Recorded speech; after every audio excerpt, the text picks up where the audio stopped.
First up is how to revive Auntie Ethel. To do this, all you need is Bitter Divorce, the wand found within Auntie Ethels Acrid Workshop, and you'll also need the corpse of Connor Vinderblad found outside the Gnarled Teahouse. Once you have both these items, place Connor beside Auntie Ethel and use the wand first on Connor and then on Auntie Ethel. Now miraculously, this will revive both of them and a cutscene will immediately trigger. In this cutscene, Connor appears to be shouting for Mayrina and then stumbles towards you to attack you. And miraculously, Auntie Ethel is also revived. In my playthrough, she shouted some dialogue and then began to wander towards the fireplace to go hide. However, I killed her again along with Connor and noticed that her corpse had refreshed items. So I used this to my advantage by slaying Auntie Ethel over and over, and each time her corpse had 2 new elixirs of Hill Giant Strength, allowing me to quickly fill up on these elixirs for free. Amazingly, Bitter Divorce and Connor's corpse can actually be used to revive any target, not just Auntie Ethel. I tried it on a number of other monsters in an attempt to dupe the hag hair and other items, but it didn't seem to work the same way it did with Auntie Ethel. But I'm sure there are other amazing use cases waiting to be discovered. If you're going to try this, make sure not to talk with Mayrina after you defeat Auntie Ethel, because Bitter Divorce can be transformed into Second Marriage by triggering her cinematic, and then the trick won't work. A surefire way to avoid this is to just not save Mayrina. Of course, I also tried to get infinite hag hair from Auntie Ethel, but getting her hair involves letting Ethel live, so immediately upon completing the quest, Auntie Ethel teleports away, so we can't slay her again and then revive her. It would be pretty amazing to get more than 1 hair from the hag, but it looks like that's what we're stuck with. But I bet there's other targets we can revive to get really cool stuff that has not yet been discovered. And next up, did you know you can cast Ray of Sickness at the booze tub in the goblin camp to poison it? And then once it's poisoned, the goblins will all have a toast and a large number of them will instantly die. Now most players that know about poisoning the goblin camp probably go up to it and use the combined menu to place poison into it, but that requires that you be right next to it. But using Ray of Sickness allows you to get the high ground advantage just in case a fight breaks out afterwards. Plus, it's a secret use for Ray of Sickness that most players probably never thought about. Now, unfortunately, it doesn't work for the Dwergar cask in the Underdark because for some reason it's immune to poison, but there's really no need to poison it from a distance anyway. And next up is how to duplicate any item that you can equip. To do this, you'll need a Trickery Domain Cleric. Shadowheart would work here, and once level 2, you'll be able to cast Invoke Duplicity to create an illusion. This illusion has all your Trickery Domain Cleric's equipped gear at the time of casting the spell. This means you can select the illusion, open their inventory, and unequip the duplicate item gear to give to your party. It's basically the same as stealing a summon's equipment. Just hit the eye when opening their character sheet to immediately grab their gear as fast as possible and place it into another party member's empty equipment slot. It has to be an empty equipment slot for this to work. And that's it. You can now duplicate any equipable item in the entire game. So for those of you complaining that all my build guides use the same gear, you have no excuse now. Go use the same gear on all your characters. This trick won't work on consoles, however, but you can still disarm the illusion to duplicate any weapon you want. And next up is Secret Withers dialogue. When you first meet Withers by opening his sarcophagus within the dank crypt, you can listen to super rare dialogue from Withers by first casting Silence near the crypt. This makes you unable to talk to Withers, but Withers will still talk to you, and you end up with really unique dialogue that most players probably missed. Withers will say his usual dialogue asking about the worth of a single mortal life, but before you get any dialogue options, he will continue by saying, "Ah, but thou lack a voice to speak. No matter, I have seen enough." And then he will continue with his regular dialogue. It's pretty amazing that this failsafe dialogue exists, just in case the player character is silenced and unable to reply to this dialogue. And it makes me wonder how many failsafe dialogue options exist if you are unable to speak. Probably not for every single encounter, which is why I think this one is so interesting. And next up is a hidden interaction with the wounded bird. When you first enter the druid's chambers within the Emerald Grove, you can find Nettie caring for a wounded bird. Instead of talking with Nettie, if you instead cast a healing spell such as Cure Wounds, you can actually restore the bird completely. This unlocks new dialogue with Nettie where she will exclaim that the bird has never looked better and that she is impressed. Once dialogue with Nettie ends, the wounded bird's name actually changes to Healed Bird and will begin flying around. If you cast Speak with Animals, you can even hear new new dialogue from the bird where she says, "Wings a little stiff, but I'm getting stronger." Instead of healing the bird, there is a speak with animal option for the bird as well. When you first speak to the bird, it will say, "Please, I'm resting," which you can reply by asking what happened to it. The bird will say nothing, trying to rest, which you can then respond by prodding the bird's wounded wing. The bird will actually cry out and then finally give an answer that she got too close to a knoll, and you can follow up by asking where this knoll was and find out it was in the hills near the road. After this answer, the bird will actually collapse and you can prod her wing again, but the bird will only lie limply on the table completely still. Once dialogue ends, you can see that you actually interrogated the wounded bird to death and all that remains is her corpse. But that's not even the worst fate the wounded bird can suffer. During a Dark Urge playthrough without speak with animals, when you talk to the wounded bird, you're immediately prompted to tear her wings off, which if you do, will end the wounded bird's life immediately. And next up is a hidden fruit that is secretly OP.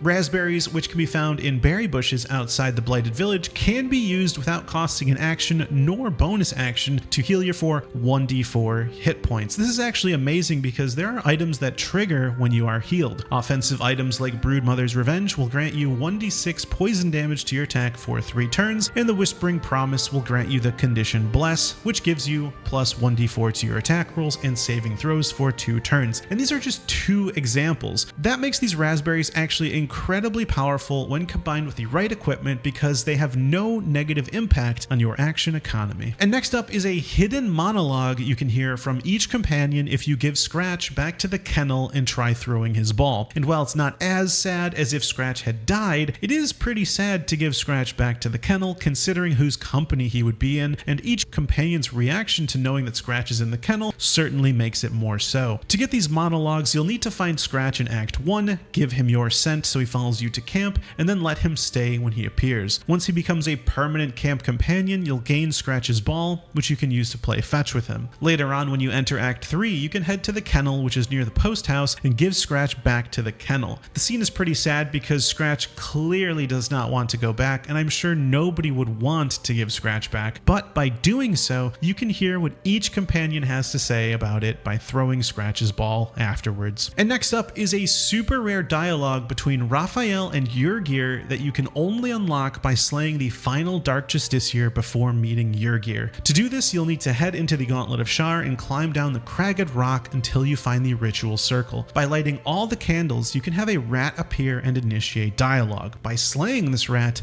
many more will appear and you'll need to defeat them all in order to reveal Lithindor, the last Dark Justiciar. Once you slay Lithindor, and then going to meet Yurgir for the first time, you'll get unique dialogue where Yurgir is shocked that the music has stopped and mentions that it must not be coincidence that you appeared at the same time. He'll explain his contract and you can explain how Raphael tricked him, at which point Raphael will appear and explain that Yurgir is in breach of contract because he was supposed to eliminate all the Dark Justiciars, not subcontracted out to an adventurer. This leads to Yurgir accepting to go back to the House of Hope for a new contract on the condition that there are no more songs. This is funny because Raphael agrees to this, but if you've seen Act 3, then you know there are more songs. And although it's a cool dialogue, I think it's worth it to slay Yurgir for the Hellfire hand crossbow, since it's one of the best hand crossbows in the game.